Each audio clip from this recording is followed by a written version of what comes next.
Les élections présidentielles nous ont inspiré. La musique et les élections font-elles bon ménage ?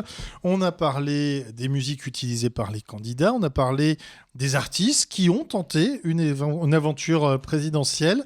Il y a les artistes qui, eux, sont commentateurs de toute cette actualité, qui s'adressent directement à leur président. Alors, il y a eu une belle histoire. C'est une chanson de 1977, interprétée par une petite fille qui s'appelait Paula Webb. C'était en fait une sorte de spoken word.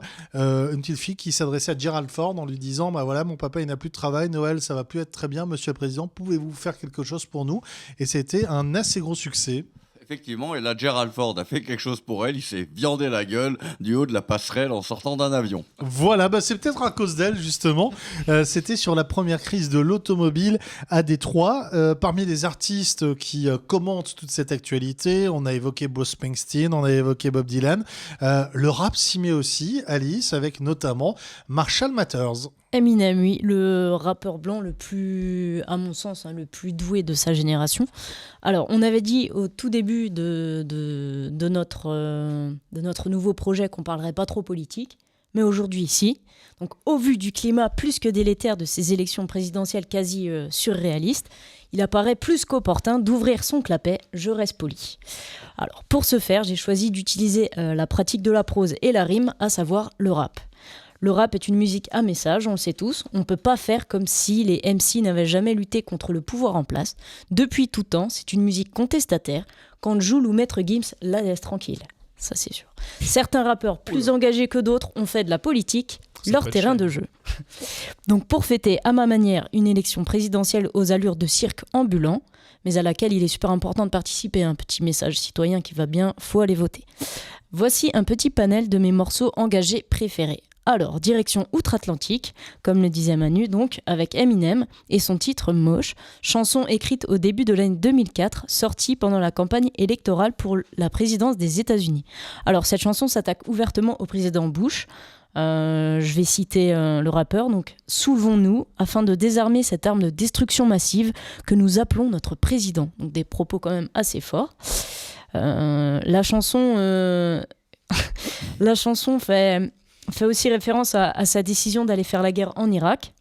Elle dénonce ça, tout en mettant aussi en cause les citoyens américains qui ont soulevé Bush, donc le gouvernement en général aussi. Accusé d'avoir sa part de responsabilité dans la montée en puissance du terrorisme avec ce qui s'est passé le 11 septembre, enfin voilà, on connaît tous. Et je vais le reciter. « Peut-être est-ce Dieu qui nous fait savoir que nous sommes responsables de ce monstre, ce lâche que nous avons rendu puissant. » Donc il est très, très, très, très, très fort. Il mâche pas ses mots en parlant de Bush. Hein. C'est terrible à quel point la chanson a une résonance en 2017 aux États-Unis aussi. En plus. Donc ce titre est l'assaut contre le régime de Bush. Eminem rappe avec une rage et des attaques percutantes durant ces 5 minutes. On pourrait dire que c'est pas une révolution pour le rappeur, lui qui est habitué aux controverses, aux propos antisociaux. Mais vraiment ce titre en est une, c'est une révolution. Il le rappe avec une telle hargne qui ferait presque passer ses autres morceaux pour du Bel et Sébastien. Pour la petite histoire, le clip a été censuré durant la campagne électorale. Oh, quelle surprise. C'est étonnant. Alors, on revient en France avec Kerry James, donc un rappeur très connu chez nous. Il a écrit une sublime lettre à la République, donc son morceau qui date de 2012, pour tailler Monsieur Nicolas Sarkozy. Donc, il montre à tous en fait sa suprématie en scandant ses sublimes textes en acoustique. Il met au pilori le colonialisme et le rejet d'une immigration rejetée, bien que choisie à l'origine. Dans la lettre à la République, il reproche la diabolisation des musulmans et de l'immigration en banlieue, venant d'une France qui oublie son passé colonial et son présent discriminatoire. 5 jours après sa sortie, le clip comptait plus de 1 500 000 vues et avait été partagé et débattu en masse sur les réseaux sociaux. Donc je vais citer Kerry James. Je ne suis pas en manque d'affection, comprends que je n'attends plus qu'elle m'aime. Parlant de la République. Ultime punchline donc qui résume à elle seule la raison d'être de cette chanson. Triste constat pour le rappeur, il remet le couvert rythmique avec Racaille, sorti en 2016, qui renvoie dos à dos le Parti socialiste et les républicains à leurs responsabilités respectives devant leur devoir d'exemplarité et de transparence. Je cite le rappeur, lequel d'entre vous peut jeter la pierre à Cahuzac, Racaille, Claude Guéant, Racaille, Balkany, Racaille, Jean-François Copé, Racaille, Philippe Hermann, Racaille, Harlem Désir, Racaille, Alain Juppé, racailles. Tous ceux que j'ai cités ont été condamnés. Ce sont les mecs de cité qu'il traite comme des damnés. Donc, quand même, quelque chose de fort. La chanson est vraiment bien sûr. On s'aperçoit qu'il n'y a pas eu la moindre plainte en diffamation quand même contre cette chanson, alors que le personnel politique est quand même assez prompt à le faire. On constate quand même qu'il a oublié Fillon et Le Pen, mais bon, il ne pouvait pas prédire l'avenir, enfin quoique. On peut refaire un nouveau titre. Voilà, exactement. Le rappeur termine ce son par « Rien n'a changé depuis Lettre à la République ». Donc il refait référence à sa chanson Une sorte de journal 2012. intime, comme Exactement. ça, un journal de campagne. Exactement. Donc plus actuel maintenant, Snoop Dogg, il y a une semaine, a dévoilé son nouveau clip.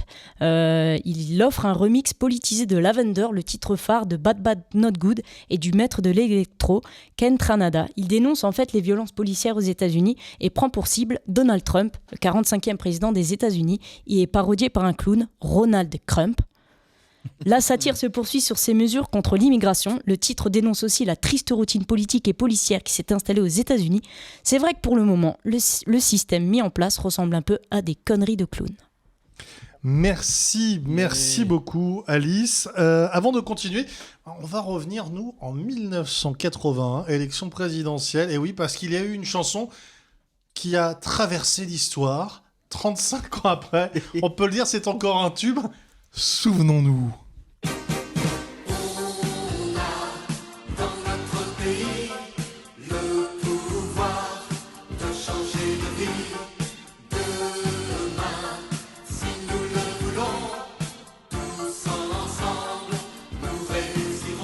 Et voilà, Jacques Chirac en 1980, avant le personnage des Guignols, avant Manger des pommes, finalement précurseur d'une certaine manière, Jacques Chirac. C'était quand même assez moderne, si on se remet dans le contexte de 81. Oh, merci Manu. Ah, de rien. Découverte musicale, entraînante. On s'est posé la question qui avait produit ce morceau. Ça pouvait être Céron, ça pouvait être Ringo. Ça aurait pu être David Guetta, mais il était trop jeune. Il peut produire les mêmes morceaux avec 30 ans de retard. Aussi. Enfin, je note quand même qu'en 81, on avait déjà besoin d'un homme. Oui. Il est toujours pas arrivé. Hein. Effectivement. Alors, on va parler un petit peu de ces candidats et de ces candidates à l'élection présidentielle. Quelles chansons pourraient les personnaliser? Alors, le groupe IAM, eh bien, on lui a demandé, c'est le Huffington Post qui s'en est chargé. Alors, IAM a pris les 5 candidats qui étaient déclarés très tôt, qui avaient eu leur parrainage très tôt. Pour Benoît Hamon, ce serait la chanson « À mon tour de briller » des Sages Poètes de la rue. Pour François Fillon, toujours selon IAM, ce serait « Des sous, je veux des sous » de Jean-Yann. Pour Emmanuel Macron, ce serait « Chez le Mac » de IAM, on n'est jamais aussi bien servi que par soi-même. Pour Jean-Luc Mélenchon, ce serait un titre du groupe de rap américain De La Soul, Me, Myself and I. Et puis pour Marine Le Pen, eh bien, hommage à Charles Aznavour, puisque IAM imagine Marine Le Pen chanter ou faire chanter pour elle. Je me voyais déjà en haut de l'affiche. Voilà, alors ça tombe bien, puisque Cédric Kéniard, Cédric, tu t'es livré au même type d'exercice. Tu t'es pris pour Akhenaton, mon garçon. Eh oui, j'ai plutôt l'habitude dans ma chronique de parler d'érection que d'élection, mais puisque vous me le demandez si gentiment, Emmanuel, je suis bien obligé de me plier à l'exercice. J'aime quand tu me vous vois en parlant d'érection, je le précise. Que mes auditeurs et mes auditrices se rassurent, il sera quand même question dans ce billet de rigidité encombrante et de gérontophilie. À chacun ses goûts, comme on dit, et pour vous aider à faire votre choix, je vais vous la faire en musique. Mesdames et messieurs, je vous préviens, si vous avez des casseroles chez vous, sortez-les, c'est le moment. En plus, je vous annonce tout de suite, dans la deuxième partie de la chronique, je vais chanter, ne vous étonnez pas s'il pleut demain. Après ces préliminaires un peu longués, en langage politique on appelle ça primaire, on connaît enfin la liste des 11 candidats officiels à l'élection présidentielle. Certains connaissent déjà la chanson, d'autres font leur premier pas sur scène. Commençons par ceux qu'on n'entend pas, les petits candidats, les sans-voix, les Étienne Dao de cette élection. Alors, il nous a pété avec les fans de Johnny tout à l'heure. Là, on n'a plus de fans d'Étienne Dao. S'il y avait des fans d'Étienne Dao parmi l'auditoire, je ne m'excuse pas. On n'est pas sponsorisé par la SACEM, ça c'est sûr. On confirme. Je passe sur Nathalie Arthaud, qui, comme son homonyme, navigue sous la barre des 0,5%. Philippe Poutou, Jacques Asselineau et Jean Lassalle, qui à eux quatre réunissent à peu près autant de voix que les chanteurs à la Croix de Bois. Parmi les petits candidats, il y en a quand même 2 qui ont attiré mon attention. est-ce que vous connaissez autour de cette table Jacques Cheminade? Ah oui. Est-ce que... Ah, Manu, Oui. est-ce que tu as lu son programme? Non, mais son troisième type, oui. Est-ce que vous avez lu? Est-ce que quelqu'un a lu le programme de Jacques Cheminade? Non. Jacques Cheminade, qui au niveau martien a de très bonnes idées. Vous devriez lire ce programme. Le mec, sérieusement, il envisage d'industrialiser la Lune pour en faire une plateforme vers Mars et l'au-delà. Alors, je ne sais pas si c'est prononcé aussi en faveur de la dépénalisation du cannabis, mais je veux bien le nom de son dealer. Je l'imagine déjà expliquer en chanson le sens de sa candidature. J'ai demandé à la Lune si je pouvais être candidat. Elle m'a dit tu nous casses les burnes. Qui est-ce qui va voter pour toi? Pas mal. J'avais annoncé qu'il allait pleuvoir, hein, c'est pas fini. Nicolas Dupont-Aignan a écrit un ouvrage où il livre ses convictions pour préparer sa campagne. Ça s'appelle, je vous le donne en mille, France, lève-toi et marche. Est-ce que ce titre vous rappelle quelque chose? De façon Lève-toi. France, lève-toi et marche avec envie. L'écho de ta voix est venu jusqu'à moi. Maintenant... Et j'étais amoureux d'elle, hein, quand Ah. j'étais tout petit. Ah bah, le clip aidait beaucoup. Ah, oui. Julie Pietri. Julie Pietri, une Pietri performance Des jeunes d'ailleurs. Julie. Et maintenant, attaquons-nous aux 5 favoris de cette élection. Jean-Luc Mélenchon, dans une émission de Mireille Dumas, a fait son coming out de fan de Stromae. Ça fait encore un troisième artiste dont on peut rayer les fans de notre liste d'auditeurs. Pendant plusieurs semaines, il a même interpellé Benoît Hamon, le candidat du Parti Socialiste, sur le thème « Où t'es, Benoît, où t'es ? Où t'es, Benoît, où t'es ?» lequel Benoît Hamon peaufinait son programme au son de Louise Attaque. Allez viens, on va se prendre un vent, je t'emmène sous les 15%, mais je voudrais que tu te rappelles, mon revenu est éternel, universel. Bravo Cédric. La suite. Pendant ce temps, Emmanuel Macron marchait. Partout, on le voyait, main dans la main, avec sa mère, qui est aussi sa femme. Il était la star de ces soirées-là, celle où tout le monde lève les bras, en haut, en bas, à gauche, à droite. Je sais pas pourquoi j'ai cru à un moment, je marche au sol de Goldman. Non, ça c'était pour Jean Lassalle, mais je l'ai rayé. Il a fait 5000 km pour rencontrer les Français pendant 9 mois. Mais Pas si vous mal. voulez qu'on parle de Jean Lassalle, on peut aussi. Hein. Non, ça ira. Vous voulez qu'on parle de François Fillon un petit peu? Allons-y. François Fillon, lui, se voyait déjà en haut de l'affiche, en 10 fois plus gros que n'importe qui, son nom s'est allé. Ah, comme quoi, tu as un point commun avec Ayam, pas le même Ouais, candidat, pas pour mais le la même. chanson. Pendant ce temps, à Sablé-sur-Sarthe, l'épouse modèle, le grillon du foyer, l'intraitable Pénélope attendait de devenir première dame. Et là, bam, casserole, quand tu nous tiens. La défense de François fut fière et altière. Bonjour, je suis la reine d'Angleterre et je vous chie à l'arrêt. Pom pom pom pom pom pom pom. Et puis, il y a Marine, on l'aurait presque oublié. Je ne sais pas si elle mérite une chanson, mais peut-être ses électeurs tentés de voter pour elle et qui le soir du 7 mai pourraient bien le regretter. Et ils pourraient chanter ça. J'ai touché le fond de la piscine en regardant Marine apparaître à l'écran à 20h en gros plan. À l'issue du scrutin, je me suis senti un peu crétin. Et voilà, c'est tout pour aujourd'hui. Bravo Cédric Super. pour cette mauvaise foi qui t'accompagne, qui est pas mal. La voix est pas si mal que ça, hein. Ah oui, j'ai beaucoup travaillé, je me suis entraîné toute la semaine. Non, mais on sent ça, hein. Franchement, encore 15 ans et tu peux te présenter à The Voice, y a pas de souci. Ils auront un sonotone à ce moment-là. Je voterai pour toi. Nous allons poursuivre encore quelques minutes cette émission. La chanson et la politique, qu'est-ce que vous demanderiez au prochain président, au prochain ministre de la Culture sur ce thème de la musique? C'est vrai que c'est un thème qui n'est finalement pas abordé dans les discours. Manu. Alors, il y a une petite idée de peine de mort sur certains trucs, mais non, on va rester quand même assez Soyons humain. positifs. Non, soyons positifs. Je lui demanderais de vulgariser et de rendre populaires les outils de production musicale. C'est-à-dire que les salles de musique actuelles, les studios d'enregistrement, peut-être que le revenu universel des techniciens peut être associé à « je vous ouvre les portes et je vous apprends peut-être quel est votre talent et comment est-ce qu'on peut le mettre en avant ». Il y a cette idée des écoles d'art en Angleterre, d'où sont sortis des gens comme David Bowie, comme Roger Daltrey, comme Keith Richards, John Lennon. On voit ce que ça a donné. C'est vrai que ça pourrait être une belle idée aussi. Associer public et mécénat privé pour lancer des fondations qui se donnent comme ambition de faire s'émanciper les gens et pas forcément d'attendre un succès commercial, par exemple. Effectivement. Alice, que demanderais-tu? Je pense que je demanderais au candidat au futur président d'ouvrir son cœur à la culture. Pas seulement la musique, mais vraiment la culture. Parce que je pense que si on donne tout pour la culture, ça peut donner beaucoup de cohérence et d'intelligence au peuple et du coup réduire beaucoup de problèmes. Donc, Ce serait vulgariser un peu, démocratiser la démocratiser culture. la culture, la rendre accessible à tous et arrêter de Faire de la culture, non pas entre guillemets de la culturation, voilà, c'est ça. d'une certaine façon, Exactement. si je puis me permettre ce néologisme. C'est Cédric, ça. Moi, je demanderais déjà qu'on en parle parce que c'est quand même vraiment le parent pauvre de la campagne. On en parle extrêmement peu. L'une des propositions, c'est celle d'ailleurs d'Emmanuel Macron, 500 € quand vous avez 18 ans pour acheter de la culture. Sérieusement, la culture, ça commence à 18 ans et ça finit après.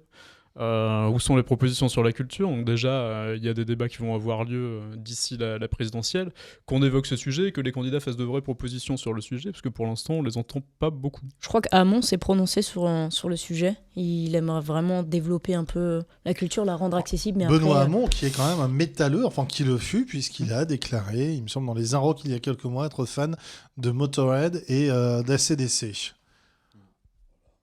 Pas Sam, Sam, c'est pas antinomique ça? Non, on peut aimer Motorhead et ACDC, il n'y a aucun problème. C'est permis par la Fédé. Alors, au président de la République, je lui demanderai qu'une chose, c'est qu'il nous foute la paix. Déjà pour commencer. Et après, en matière de culture, non, mais qu'ils arrêtent de s'en occuper, quoi, en fait. Que l'État, le gouvernement mettent à disposition, comme vous le disiez justement, Manu et Alice, les moyens pour les gens de s'émanciper, mais qu'ils arrêtent de s'en occuper. Ils n'y connaissent rien, ils ne défendent que des intérêts commerciaux supérieurs, entre guillemets, donc les Vivendi et autres joyeusetés du même acabit, etc. Quand on voit, par exemple, que dans les gens qui touchent des subventions comme Jeune Espoir, on a Johnny Hallyday. Oh, il en touchera bientôt plus. Certes, mais c'est quand même le plus vieux Jeune Espoir du monde, quoi. Je me demande s'il n'y a pas Charles Aznavour qui touche également, qui est encore plus âgé que Johnny. Alors Charles Aznavour, je crois effectivement, touche aussi quelques subsides, et puis d'autres qui ont là, génèrent minimum, on ne sait pas de combien, mais un bon paquet de quinquas, tu vois. Et donc, oui, si les politiques pouvaient s'occuper de ce qui les regarde, je crois que ça nous ferait à tous un petit peu de bien. Et peut-être mettre aussi sur la table ce débat de la chanson française, les fameux quotas radio, Manu. Alors, c'est toujours une question délicate parce que... On pourrait pas plutôt parler de création nationale que de chansons en langue française? Mais bien sûr, parce que de plus en plus, les gens ont envie de créer par rapport à la langue qu'ils ont envie de faire vivre. Aujourd'hui, on parle plusieurs langues parce qu'on nous le demande, parce que c'est l'avenir, la mondialisation à ses bons côtés, c'est qu'on peut voyager et créer des choses partout avec ce qu'on veut. Donc on peut chanter en anglais, enfin c'est rare qu'on chante en allemand, mais on peut chanter en anglais, en danois, ce qu'on veut, et ça doit pas être un critère de sélection. Le critère de sélection, c'est effectivement le talent, la personnalité, et puis la motivation à vouloir faire quelque chose de fédérateur et de vital, quoi. Cédric, toi qui, on le sait, est un grand amateur de chansons françaises, le fait d'avoir moins de chansons françaises imposées qui tuent peut-être la qualité des textes, ça te dérangerait ou finalement pour toi c'est une bonne chose ces quotas, on le rappelle dans les radios, de 40% de chansons en français? Alors sur le principe, si on m'avait posé la question au début, quand la loi sur les quotas a été votée, j'aurais dit que c'était une bonne chose, parce que c'est bien, à mon sens, que les gens créent des chansons avec des textes en français. Mais quand on voit ce que ça donne, et quand on voit les textes en français, la qualité des textes en français qu'on entend, on se dit franchement, on aimerait autant les entendre en anglais, au moins on comprendrait pas les conneries. Pour pas comprendre. C'est pas faux du tout. Et puis on pense quand même à Phoenix, on pense à Daft Punk, on pense à Gojira. Oui. 3 groupes qui chantent en anglais et qui sont les groupes français qui s'exportent le mieux de par le monde. Mais oui, mais faisons confiance aux artistes. Ceux qui ont envie d'écrire en français et chanter en français, c'est qu'ils ont quelque chose à dire et à partager. Si c'est choisir sa langue pour avoir plus de chances de passer à la radio, on est dans un non-sens absolu. Et c'est là où je rejoins Sam qui dit laissons tranquilles les artistes et qu'on laisse les gens faire ce qu'ils ont à faire, les politiques et les commerciaux sur leur métier, et les artistes doivent faire ce qu'ils ont envie de partager, quoi. Sinon, c'est pas authentique. Laissons les gouvernants gouverner et les chanteurs chanter. Voilà, Alice. Ben, j'admire ceux qui osent vraiment produire du contenu en langue française, parce que c'est vrai que c'est pas évident. Il y en a beaucoup qui tombent dans la facilité et qui font des chansons en anglais, parce que l'anglais, ça plaît plus, ça marche mieux. Enfin, ça plaît plus Au grand public, bien au grand sûr. public, exactement. Et j'encourage aux jeunes artistes de vraiment de garder ça et d'écrire en français. Et puis, voilà.